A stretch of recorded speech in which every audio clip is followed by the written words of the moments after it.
پھر اہل عرب میں سے قبیلہ قریش کو پسند فرمایا، اور قبیلہ قریش میں سے بنی ہاشم کو پسند فرمایا، اور بنی ہاشم میں سے مجھے پسند فرمایا، پس میں سب سے بہترین ہوں اور بہترین امت کی طرف بھیجا گیا ہوں۔ ناظرین کرام، آج ہم ایک ایسی عظیم ہستی کا ذکر پاک کرنے کی سعادت حاصل کر رہے ہیں جو سلسلۃ النور کے ایک چشم و چراغ، سید السادات، صاحب کمالات، جن کی فقاہت پر فقہا ناز کرتے ہیں، جن کی شجاعت اور دلاوری جو ہے وہ کوثاروں سے بلند ہے، جن کے نام سے بنو امیہ کے سلاطین اور ملوکیت کے جو ایوان تھے ان میں زلزلہ بپا ہو جاتا تھا۔ ناظرین، جن کی شان میں امام اعظم حنیفہ، امام شابی، امام اعمش اور دیگر جو اس دور کی بڑی بڑی شخصیات تھیں وہ ان کی تعریف میں رتب اللساں ہیں۔ اللہ کریم نے ان کو فصاحت و بلاغت اور قرآن حکیم کی تفسیر اور احادیث کا اتنا علم عطا فرمایا تھا کہ ان کو لوگ سمجھتے تھے کہ یہ ایک بحر العلوم ہے۔ اور سیدنا امام اعظم رحمۃ اللہ علیہ تو فرماتے ہیں کہ اس دور میں میں نے نہ ان سے بڑا کوئی فقیہ دیکھا اور نہ ان سے بڑا عالم دیکھا، اور خود ان کے بڑے بھائی برادر مکرم حضرت امام باقر علیہ السلام فرماتے ہیں کہ سر کے بالوں سے لے کر پاؤں تک ان کے اندر علم ہی علم تھا، علم ہی علم تھا، اور تقوی ہی تقوی تھا۔ اس کے علاوہ جو تھی اللہ تعالیٰ نے ان کو بے پناہ خوبیاں عطا کی تھی۔ ناظرین کرام، بنو امیہ کے حکمران جب عراق کے حاکم کو خط لکھتے تو اس کو کہتے کوفہ والوں کو زید بن امام زین العابدین کے قریب نہ جانے دینا، ان کی محفل میں جانے سے روکو، کیونکہ ان کی زبان لوہے کی تلوار سے زیادہ کاٹ رکھتی ہے اور تیروں کی نوکوں سے زیادہ تیز ہے اور جادو سے زیادہ اثر کرنے والی ہے۔ ناظرین کرام، یہ شخصیت وہ تھی جن کی شہادت کی پیش گوئی رحمت کونین صلی اللہ علیہ وسلم نے فرمائی تھی، اور ان کو لوگ حلیف القرآن، قرآن کا دوست کہتے تھے۔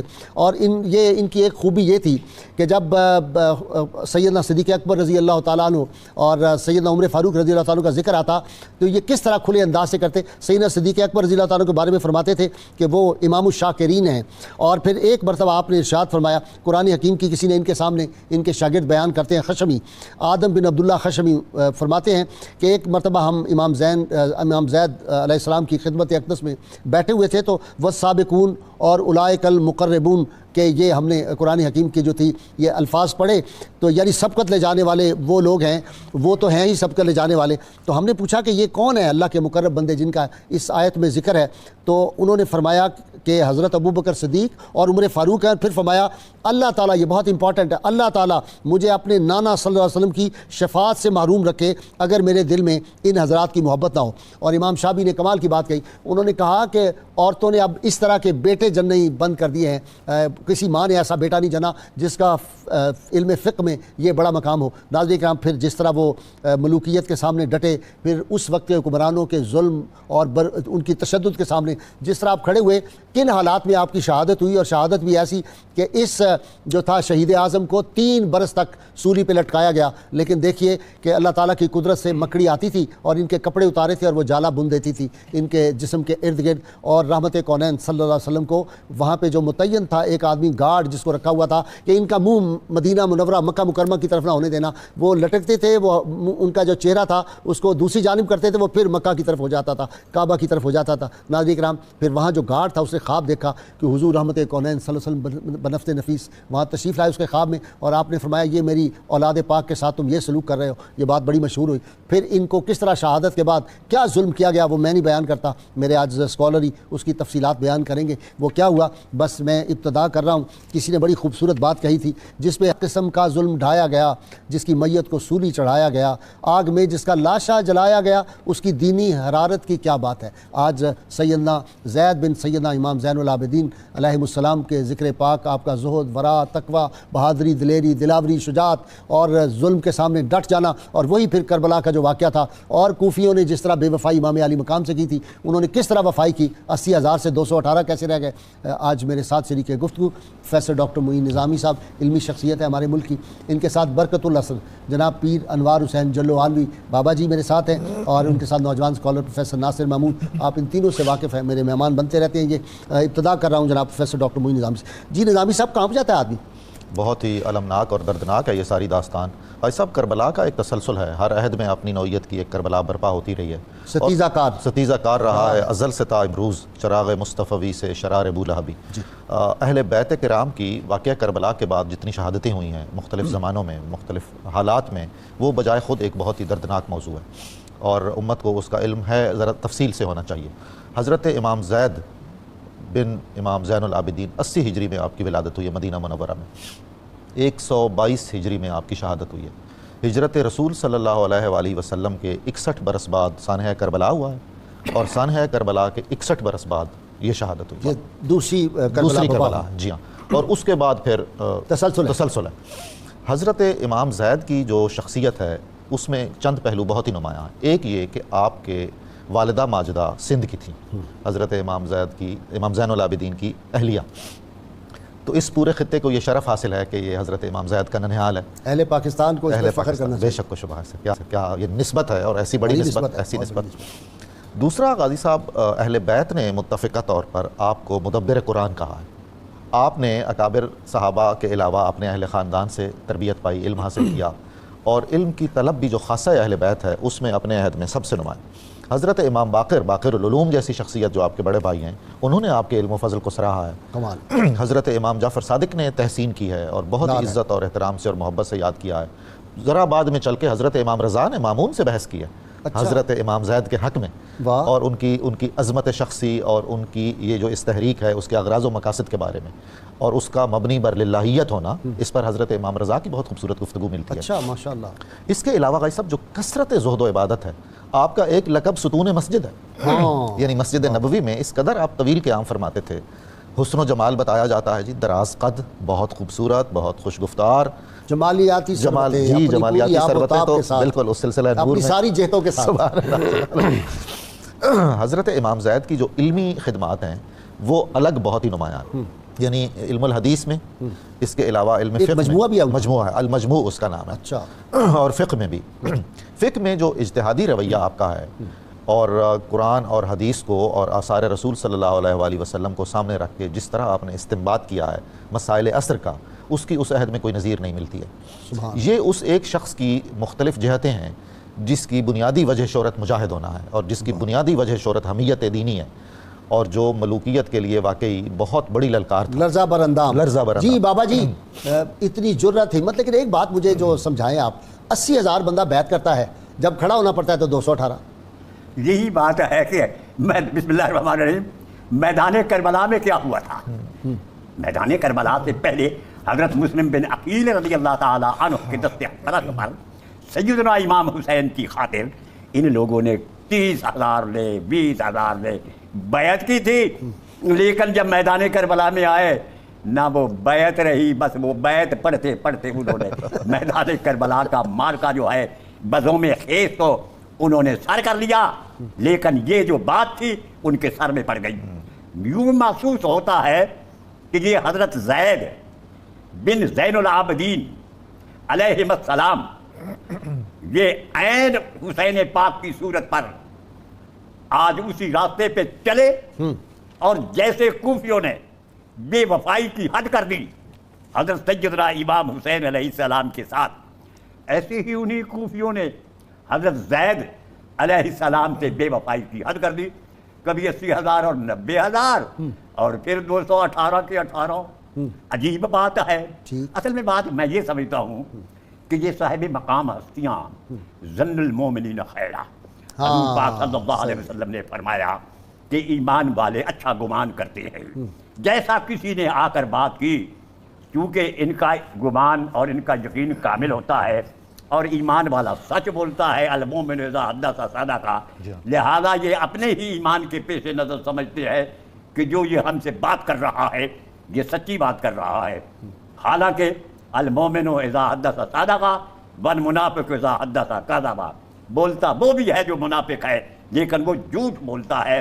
وہاں حضرت سیدنا امام حسین علیہ السلام سے جھوٹ مکے، جہاں حضرت زین العابدین کے صاحبزادے اور نور نظر حضرت امام باقر علیہ السلام کے چھوٹے بھائی سے بھی وہی بات ہو رہی ہے۔ مجھے کہنے کی اجازت دیجیے، اگر یہ میں کہہ دوں کہ حضرت زید امام حسین کے ثانی ہیں، جیسے حضرت امام حسین سے ہوا ویسے ہی حضرط زید سے ہوا، اسی طرح شہید کیا پوچھا انہوں نے کیا 80 یا 90,000 لوگ آپ کے ساتھ ہو لیے، لیکن انہوں نے یہی چند لوگوں نے آ کر پوچھا آپ کا ابو بکر اور عمر کے متعلق کیا خیال ہے؟ یہ بھی شرارت تھی تاکہ اختلاف ہو، شرارت تھی۔ آپ نے فرمایا میں تو ان کو امیر المومنین سمجھتا ہوں، بس یہی انہوں نے شوشے کو لمبا کر دیا، اور پھر وہ جو لوگ تھے